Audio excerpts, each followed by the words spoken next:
Imagine you're about to make a major investment decision. Two options lie in front of you. Option A, there is a 75% chance of success. Option B, there is a 25% chance of failure. Which one do you choose? Most people go for option A. But guess what? It's the same decision, just framed differently.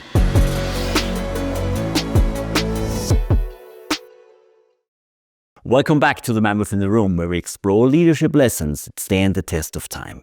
I'm Nicholas Bocconi, CEO of Mammoth Leadership Sciences, and today we're diving into one of the sneakiest traps in decision-making, the framing trap. This episode is part of our series on evolutionary decision-making biases, the hidden shortcuts in your brain that impact your choices without you even realizing it. And today's bias, it's so powerful, it influences everything from million-dollar business decisions to life and death medical choices.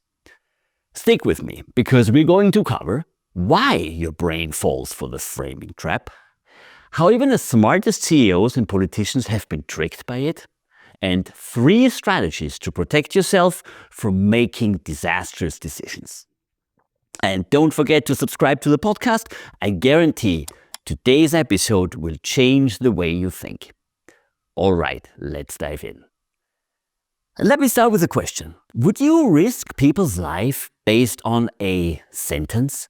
In 1981, psychologists Daniel Kahneman and Amos Tversky conducted a groundbreaking study. They asked participants to choose between 2 treatment plans for a deadly disease.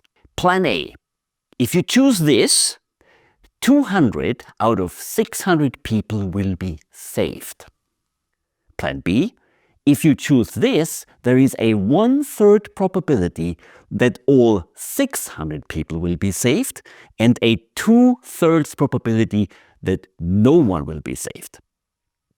Most participants chose Plan A, 72%, because it felt like the safer option.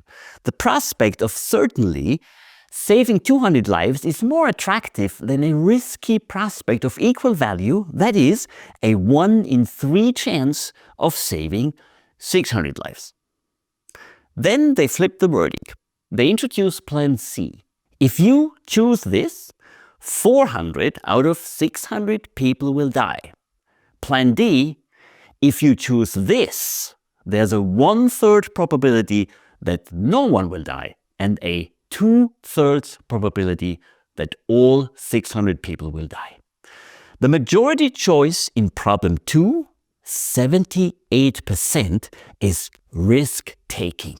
The certain death of 400 people is less acceptable than the 2 in 3 chance that 600 will die. The preferences in problems 1 and 2 illustrate a common pattern. Choices involving gains are often risk-averse, and choices involving losses are often risk-taking. However, it is easy to see that the 2 problems are effectively identical. The only difference between them is that the outcomes are described in problem 1 by the numbers of lives saved, and in problem 2 by the numbers of lives lost. And that change is accompanied by a pronounced and statistically significant shift from risk aversion to risk taking.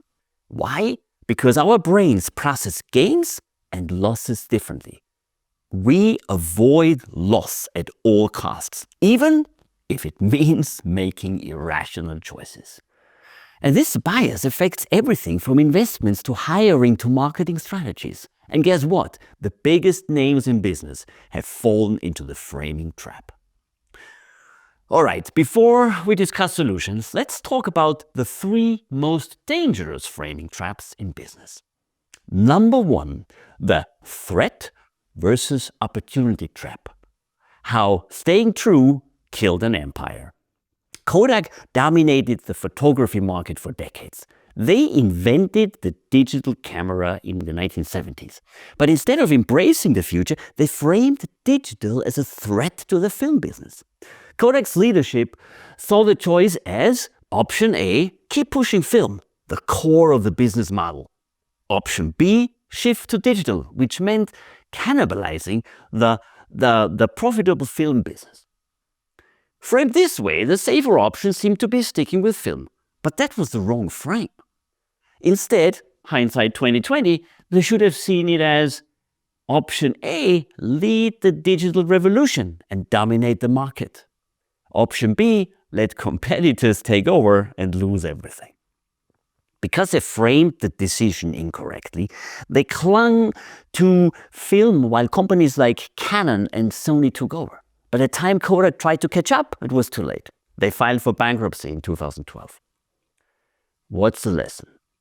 How you frame a problem determines the solution you see. If Kodak had framed the decision as an innovation opportunity instead of a defensive move, they might still be industry leaders today. Trap number 2, the pricing trick. When you think you're getting a deal. Here's a story, the Apple iPhone pricing playbook. When Apple launched the first iPhone, Steve Jobs didn't just tell the audience it costs $5.99. Instead, he built it up. Today, we're introducing 3 revolutionary products: a widescreen iPod, a breakthrough mobile phone, and an internet communicator, all in one device. Then he paused and said, people would expect to pay $9.99 or more for this, but today we're launching it for just $5.99. Boom! The audience didn't see $5.99 as expensive. They saw it as a bargain.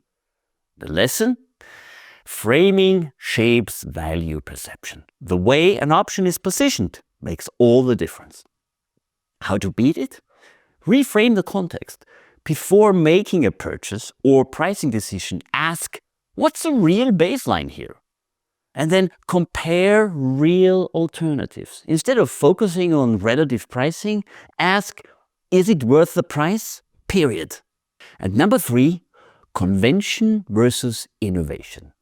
The Apple failure that wasn't a failure.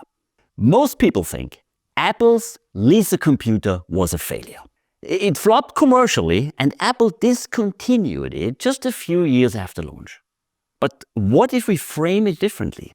Frame number 1, conventional thinking. Lisa was a disaster. It lost Apple millions. Frame number 2, innovation thinking. Lisa was a necessary experiment that led to the Macintosh. Lisa introduced the graphical interface, the foundation of every modern computer. Without Lisa, there would be no Mac, no iPhone, no iPad. Apple didn't let the failure define them. They reframed it as a stepping stone to success. What's the lesson? Failures aren't failures if you frame them as a stepping stone.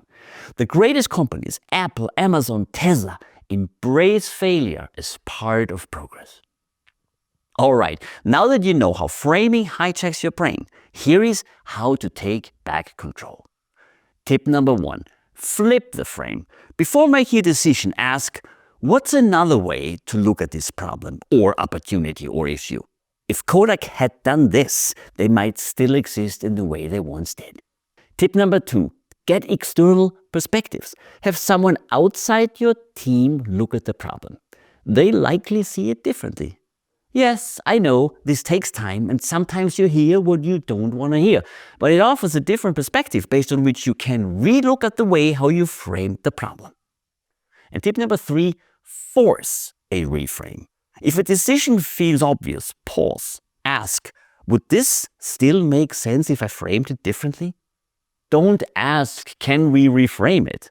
Force the reframe, even from yourself. All right, we've barely scratched the surface of how framing manipulates our decisions. But now you know the trap is there, so you can start spotting it before it costs you millions. And we're not done yet. In the next weeks, we're tackling another brutal decision-making bias, one that keeps even the smartest leaders stuck in bad investments, bad hires, and failing strategies far longer than they should. You don't want to miss this one. All right, thanks for listening or watching. And if you want to outthink your instincts and make better business decisions, tune in again. Subscribe, rate, and share with anyone passionate about leadership. And lastly, If you're interested in more, you can order my book. It has the same title as this podcast, The Mammoth in the Room. It offers a practical roadmap how great leaders and their teams embrace evolutionary truths for outstanding business results. And it does it in 3 sections: on people, on strategy, and on implementation. Until next time, lead wisely, think critically, and don't let your brain trick you. Nicolas Bocconi, The Mammoth in the Room.